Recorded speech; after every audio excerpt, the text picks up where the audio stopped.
Hello everyone, it's your boy Karen Cyrus back with another video presentation. Basically, what we're going to do today is we're going to set up Windows deployment servers. Now, these are the prerequisites, role which we must have installed: DNS, DHCP, and Active Directory. So we're going into the server manager, we're going to add roles, going next, we're going to select Windows deployment services, next, must ensure that the deployment server and the transport server is stacked, and we proceed to install the server. Okay, so the server has been installed. So what we're going to do, we're going to go to the server manager, we're going under roles where the Windows deployment services are, and here we will see that the server needs to be configured. So we're going to right click on the server and we're going to select configure server, next, we're going to select yes. We're going to take off these two options. We're going to proceed with next. We're going to respond to all client computers. We're going to hit finish. So basically this is the server being configured here. Now that the server has been configured, we're going to uncheck the add images because we're going to manually add our images to the server. What we're going to do here now is we're going to add the boot image. Add boot image. We're going to browse. At this point, if you're working on a virtual machine, you will have to mount a Windows 7 CD. If you are working on a physical environment, place a Windows 7 CD into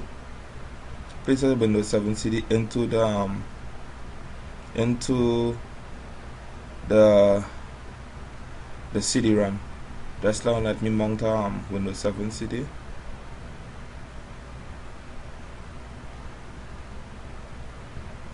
Windows 7, and we're going to browse that CD.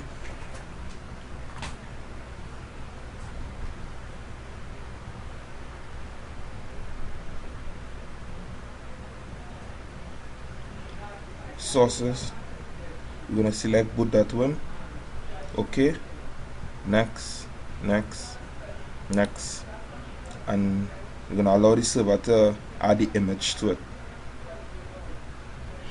And the image has been added to the server. We're going to hit finish. We're going to select the boot folder where we have the image already loaded. We're going to right click on that image and we're going to go and click create boot image. Here we're going to give the boot image a name. I'm going to name it capture image. Now I'm going to browse to place this image in a particular location because I need to access it. I'm going to put it in remote install and I'm going to name it capture image.wim. Open, next, and here we have the capture image being created. Okay, I have finished creating the capture image. Now what we have to do is to load that capture image to the server. So we're going to say add boot image, browse, and we're going to select that capture image which is going to be uploaded to the server. Next.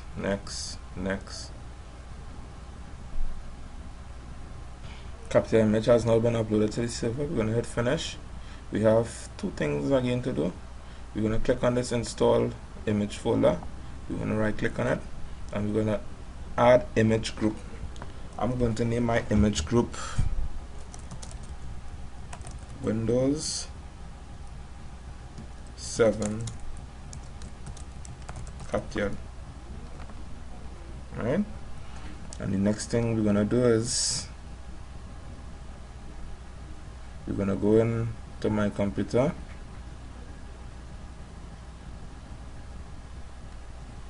local disk C. We're just going to create a shared folder.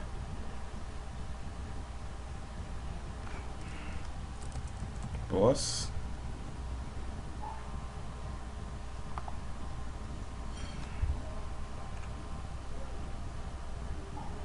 I'm going to share this folder with everyone. This folder will be used for mapping purposes with regards to cancel. I didn't share again. Yeah, it will be used for mapping purposes with regards to I need to add everyone. Yeah, it will be used for mapping purposes with regards to after the operating system has been captured, we're going to upload it to that folder. So basically this is it for now. Let me fire up a client virtual machine.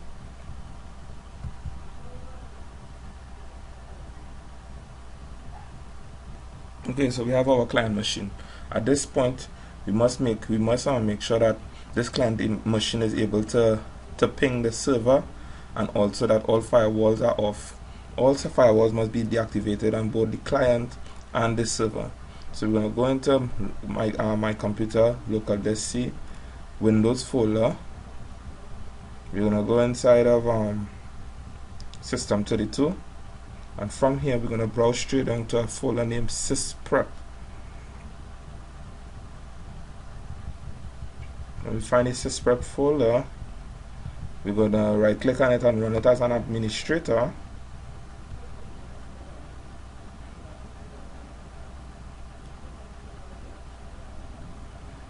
We're going to select the generalize option, and we're going to select the shutdown option when it is completed. We hit OK, and here the Sysprep is in full effect. One additional thing I would like to say with regards to the Sysprep is that sometimes within this process here it would fail, and if it fails as a result of probably bootleg programs, or the program activation date isn't set. So what you're gonna do in order, if you do encounter a problem at Sysprep, is that you're gonna open up your command prompt, CMD. You're gonna run it as administrator. This is if you do get the error, and what you're gonna do is you're gonna rearm the operating system, whereas it will carry it back to having 127 days or something. So in order for it to be activated, so the code for it is SLMGR space dash REARM. You hit enter and it will prompt you to restart your machine, and that will get rid of the Sysprep error if you do encounter it. Okay, so the Sysprep process has completed. What I'm gonna do here is just basically set the client operating system that I was working on. I'm gonna set the boot order, whereas it would boot from the network. So I'm just gonna select the network device within the Pixie, and I'm gonna set within the boot priorities for the network device, so that it will be able to boot from the network first. I'm gonna fire it up.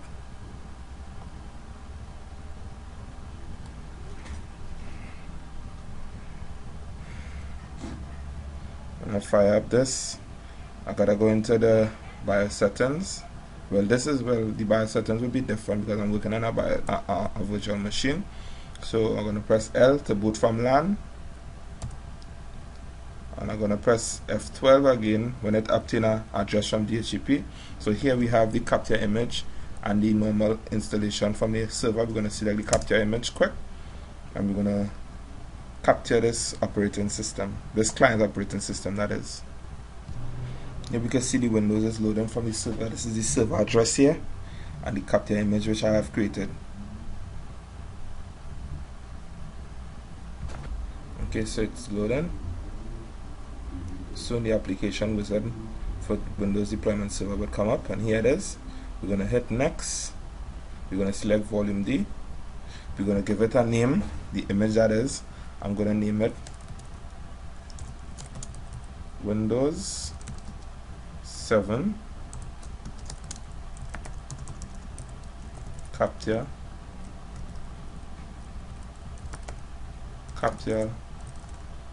operating system. I'm gonna hit next from here.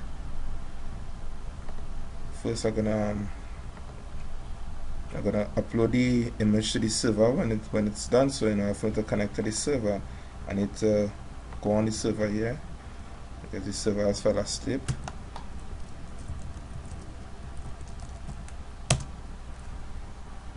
Okay, so I'm going to copy the name of the server here.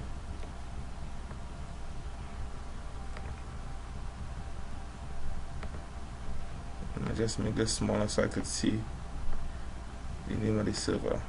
Alright, so I'm going to type in WIN GLHEIN90XXE. Okay, from here I'm gonna hit connect.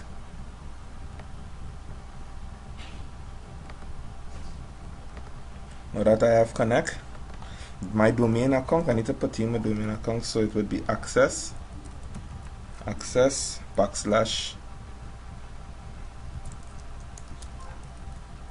administrator ADMINISTRATOR. Alright, password.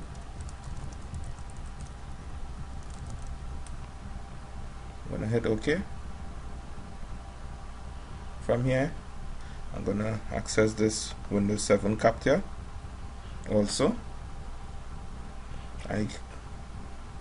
this is if the installation failed. We have a second option where we could install the capture image on the client machine itself. So I'm just gonna put I'm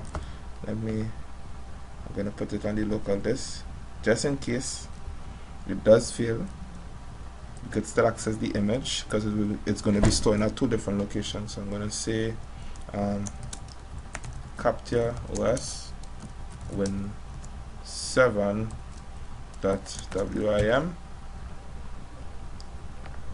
Also, the next thing I gotta do is create a map drive. So I'm going to hit Control 10.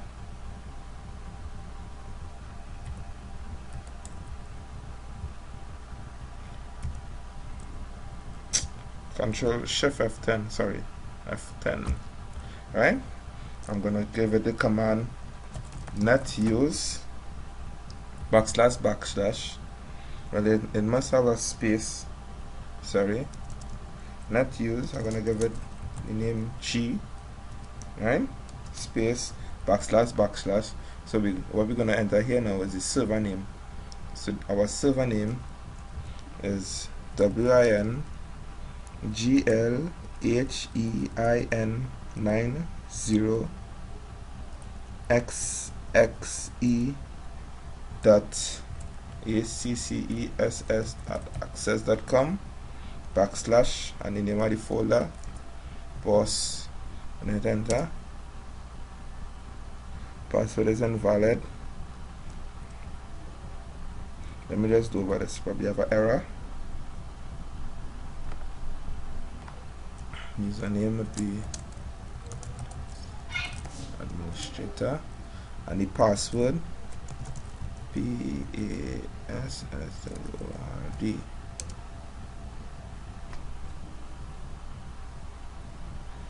And so we were not able to log on. So let me just fix this problem quick.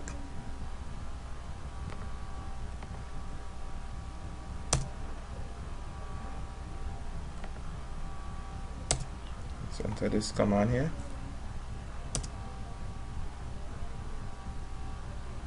Okay, so let's try this command again. Net use. We're gonna go for key.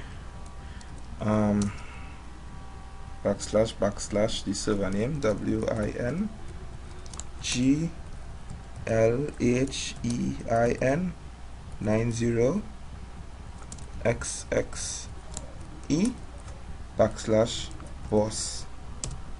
Alright, the command was completed successfully. Now the reason why this I was getting the error before is because when I had logged onto the server, I logged onto the server itself, and I didn't. And when I tried to log on, create a map drive with this one, I actually gave it the server address, the server name, and the path to the domain. So that is why I was rejected. So this is with regards to that. I'm gonna hit next, and here the capturing process has started. Okay, so the image has finished being installed and it was already uploaded to the server. So from here now we could click finish. We really have no use for this virtual machine again, so we might as well, we could power it off or something like that. So our main focus now is to come back on the server now. And on the server now, on the install image, we see we have the captured operating system that is from the client we capture. So if, for instance, here I have a blank VM. Basically all I did with this VM is I went into the settings, And if you're working on a physical machine, all you just have to do is set the boot priority to boot from the network first, and that's going to fire it up, and we're going to roll the blank operating system across. We're going to roll the operating system across on that blank machine we have set up. So we're going to hit F12,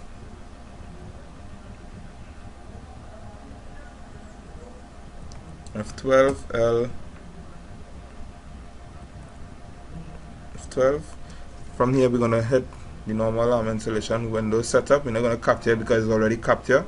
So when we hit enter, basically the operating system is going to roll out across here, and from here, from this process, it will be a normal Windows installation where the customary next. The only thing different is we will have administrative part where you need to put in the server username and your password, and from there the operating system will be rolled on onto this blank VM with all of its programs, because it was captured with all of its programs. So basically this is the whole process for Windows deployment.